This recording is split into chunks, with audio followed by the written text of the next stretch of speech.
Gracias! Allora, abbiamo comprato il dulce de leche fatto casereccio, ragazzi, per 8.000 pesos, che sono circa 1,60 euro, 1,70 euro.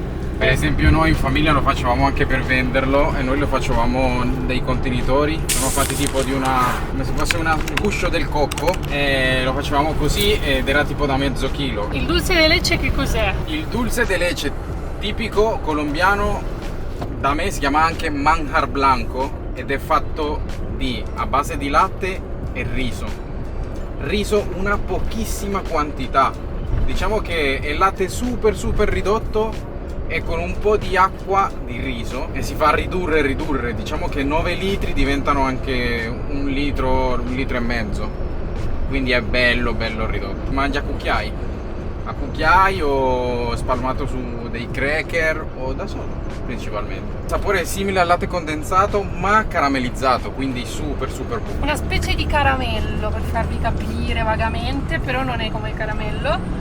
Più lattoso, ecco, però se vi piace quella consistenza lì del caramello molto denso vi potrebbe piacere.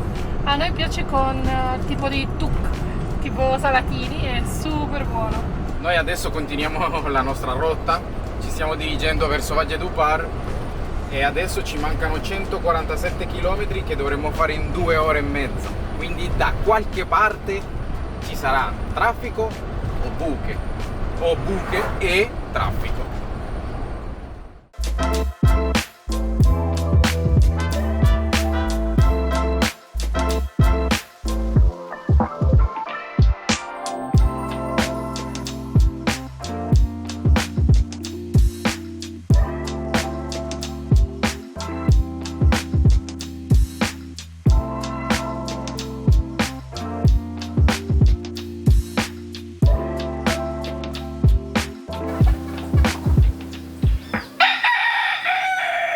Buongiorno ragazzuoli, questa notte è stata una serata abbastanza movimentata. Perché? Perché ci troviamo a Valledupar. Valledupar è la autoproclamata la capitale mondiale del vallenato. Il vallenato che cos'è?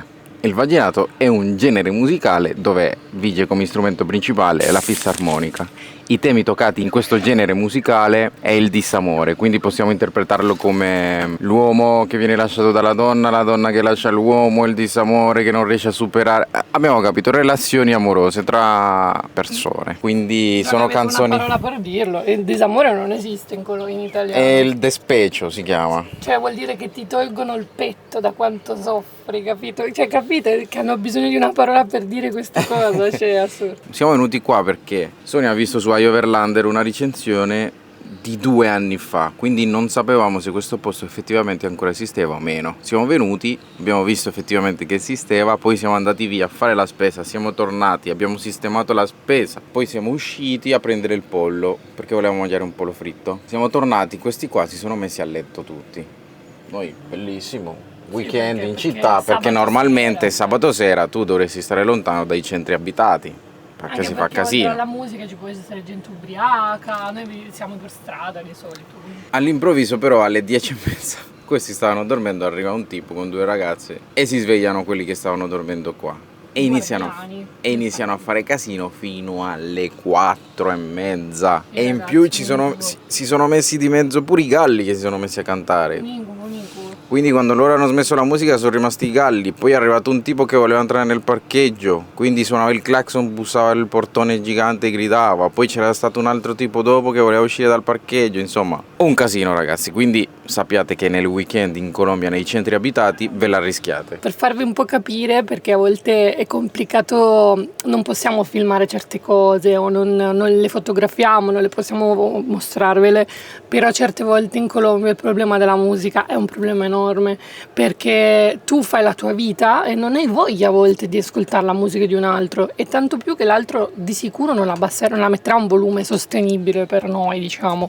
È un volume che è tipo da discoteca, con la cassa che praticamente fa tremare tutto, e la cosa peggiore è che alle 8 di mattina già c'è musica di nuovo, cioè non si molla mai. No, ma c'è già da 2 ore. Da 2 ore. È un incubo perché a volte tu vorresti solo stare in silenzio, perché a volte uno ha voglia di silenzio, no? E qui è impossibile, non essendo in strada, è impossibile. E tutto questo non vi abbiamo detto, siamo in un parcheggio brutto, c'è un parcheggio, però era comodo perché siamo in centro Valgio du Par, vicino al centro commerciale, vicino alle cose che ci servivano. Posto per andare a fare la spesa. Sì, per fare le nostre cose. Il Valgio du Par era solo una piccola tappa nella sosta verso la prossima destinazione. Sistemiamo il van, rimettiamo tutto a posto per prepararci per il viaggio e ci spostiamo. Venite insieme a noi e accompagnateci sulla strada verso, lo possiamo dire? Stiamo andando a Montpos, è un bellissimo posto. Siamo in partenza e adesso ci aspetta una strada di 247 km per ben 3 ore e 37 minuti. Secondo me ci metteremo almeno un'oretta in più. Solo? Sì, stranamente, perché qui dovete sapere che Waze funziona molto meglio che Google Maps. Innanzitutto ti dice le buche, che è importantissimo, i dossi, gli incidenti, e ti dice anche il limite di velocità sulla strada che stai percorrendo, cosa che Google Maps stranamente qui in Colombia non lo dà.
Siamo arrivati a Montpos.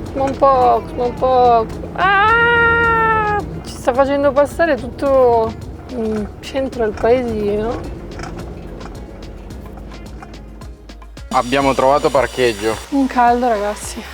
Vicino al fiume c'è una strada tutta pavimentata con i parcheggi, bellissimo, col parco. Però la verità è che non sappiamo com'è la situazione e non c'è nessun altro camperista, cosa che io mi aspettavo perché è molto turistico. Nelle foto c'erano sempre un botto di camper e invece Capite come ho parcheggiato? non ci sono. Scusate. Fatto sta che quindi per sicurezza abbiamo pensato di stare qui, perlomeno il tempo che andiamo a farci un giro in città, e se andiamo a farci, cosa che a me piacerebbe, un tour sul Magdalena, sul fiume Magdalena, quindi lasciare proprio il paesino, perché se non siamo nel paesino non sappiamo quanto sia sicuro lasciarlo per strada. Secondo me è un paesino sicuro, e poi magari domani, dopo che abbiamo fatto questa cosa, lo rimettiamo là perché è molto molto meglio che stare qui dentro, 100 volte. Qui non c'è un filo d'aria. E in più i nostri pannelli sono coperti, quindi zero caricamento. Niente. A Montpos il tempo sembra essersi fermato. Le sue case nobiliari sembrano uscite da un'altra epoca. Facciate bianche con inferriate in ferro battuto, grandi portoni in legno, balconi decorati e cortili interni dove il tempo scorre piano, tra piante tropicali e lo scrosciare lento del fiume Magdalena. Questa è una delle città coloniali meglio conservate di tutta la Colombia e camminando per le sue strade acciottolate si ha davvero la sensazione che qui nulla sia cambiato negli ultimi 5 secoli. Montpos sorge su un'isola in mezzo al fiume Magdalena e proprio grazie a questa posizione strategica divenne nel Cinquecento un importante porto fluviale. Da qui transitavano oro, merci e schiavi da e per Cartagena. Per un lungo periodo la città fu considerata uno dei fulcri economici della colonia spagnola. Poi lentamente arrivò l'isolamento. Non esisteva un ponte che la collegasse al resto della Colombia. Per raggiungerla bisognava attraversare il fiume in barca. E mentre il progresso avanzava nel paese, Mompox rimaneva sospesa nel tempo. Paradossalmente, è proprio questa difficile accessibilità ad aver salvato la città. Qui non sono arrivati i palazzi moderni né l'urbanizzazione incontrollata. Il risultato è un gioiello coloniale perfettamente conservato, dichiarato patrimonio dell'umanità dall'UNESCO nel 1995, una delle prime destinazioni riconosciute dal paese. E mentre un tempo Mompox viveva del commercio fluviale, della pesca e della lavorazione dell'oro, oggi vive grazie al turismo. È una città che non ha ceduto alla modernità, che continua a respirare al ritmo del fiume, sotto il sole cocente che infuoca le rive del Magdalena e che qui non conosce stagione. Ma oltre alla bellezza, ciò che colpisce è la vita lenta. La piazza principale è il cuore del paese. Bambini che giocano, uomini che chiacchierano all'ombra, venditori di succhi di frutta e arepas. Tutto accade senza fretta, come se il tempo qui avesse un altro ritmo.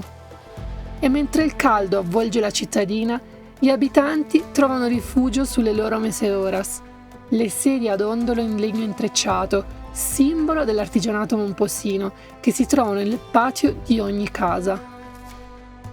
In fondo Mompox è questo, un luogo dove il passato non è un ricordo, ma una presenza viva, dove ogni sedia d'ondolo, ogni muro scrostato, ogni sguardo ti ricorda che la bellezza non ha bisogno di correre.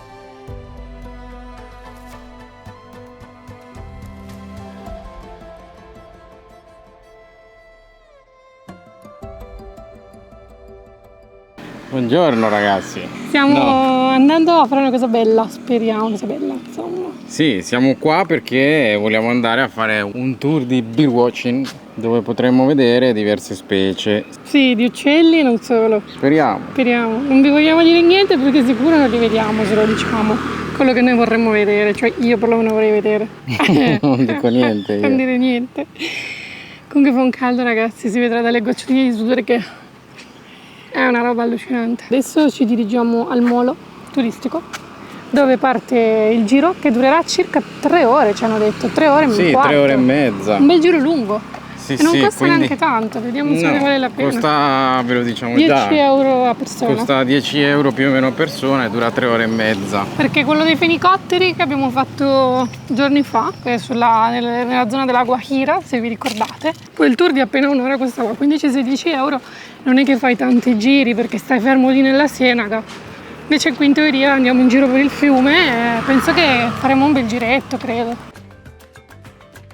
Navigare sul Rio Magdalena è come attraversare un confine invisibile. Basta lasciare il molo di Mompox per ritrovarsi in un altro mondo, silenzioso, verde, incontaminato. La barca scivola lenta sull'acqua, aprendosi la strada tra le piante acquatiche che coprono la superficie come un tappeto vivente. Sembra assurdo, ma durante i mesi più piovosi, maggio e ottobre, il livello del fiume si alza anche di 2 metri, sommergendo le rive e trasformando tutto in un'unica grande distesa d'acqua. E nonostante le difficoltà, ci sono ancora comunità che vivono qui, lungo il fiume Magdalena. Hanno costruito case fatte per galleggiare grazie a grandi strutture di legno e lamiere sorrette da taniche di plastica legate fra loro. Ma il Magdalena non è solo un fiume, è un ecosistema gigantesco che si intreccia con 14 ciénagas, immense lagune d'acqua dolce che ospitano centinaia di specie di animali. Tra queste, la Ciénaga del Pijinho, che raggiungiamo dopo circa 25 km di navigazione, è un vero santuario naturale. Qui, sulle piccole isole di piante galleggianti, si posano decine di garze reali, con le loro zampe sottili e il piumaggio bianco che risplende al sole. Poi ci sono i martin pescatori, gli aironi azzurri e se si osserva bene la riva si può scorgere qualche babigia, i caimani del Magdalena, immobili al sole con la bocca semiaperta. Tra le radici delle mangrovie si muovono iguane e tartarughe.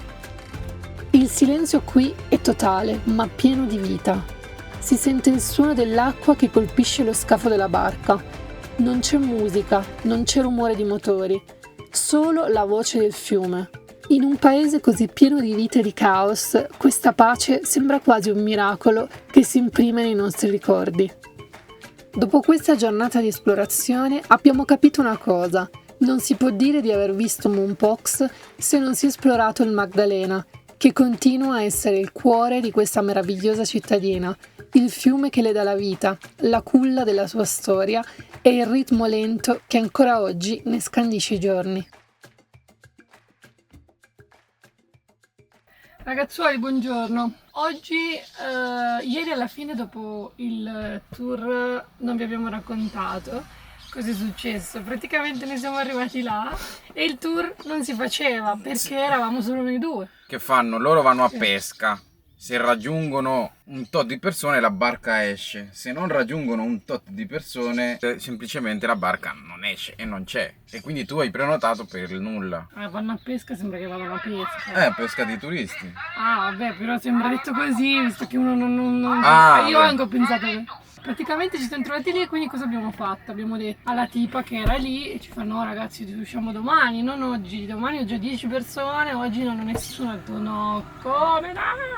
E quindi alla fine ci siamo impuntati e lei ha chiamato da una parte, ha chiamato dall'altra, abbiamo trovato altri due ragazzi, una ragazza tedesca e un ragazzo di qua colombiano. Ovviamente abbiamo dovuto pagare di più perché loro non uscivano a meno che non ci fosse un minimo di persone. Che è sta carta? Non so, tu l'hai preso un giorno, me l'hai messa nello zaino. Vai, vai. Se non ci sono almeno 6 persone non si parte. Ne abbiamo trovati 4 e io ho parlato con tutti e abbiamo pagato un 50% in più per raggiungere la quota di 6 persone. Facendo così il tour è stato davvero accogliente, un'esperienza unica. Sì, e comunque abbiamo poi pagato 15 euro a persona, cioè di più 5 euro in più a persona. Per 3 ore di tour? Siamo partiti un po' tardi, siamo arrivati un pochino tardi, tipo mezz'ora, 20 minuti dopo il solito, che era già buio effettivamente, e la barca non ha le luci, quindi tutto da... Abbiamo visto un sacco di uccelli, tantissimi, ma soprattutto abbiamo visto una babigia, che è una specie di caimano piccolo, però purtroppo è arrivato il momento in cui ci tocca il Marco.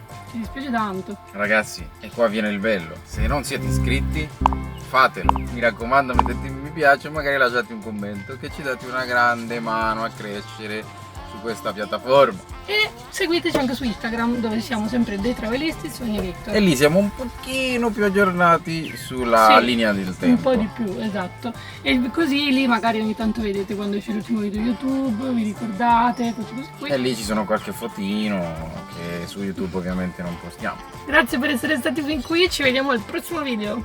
Ciao!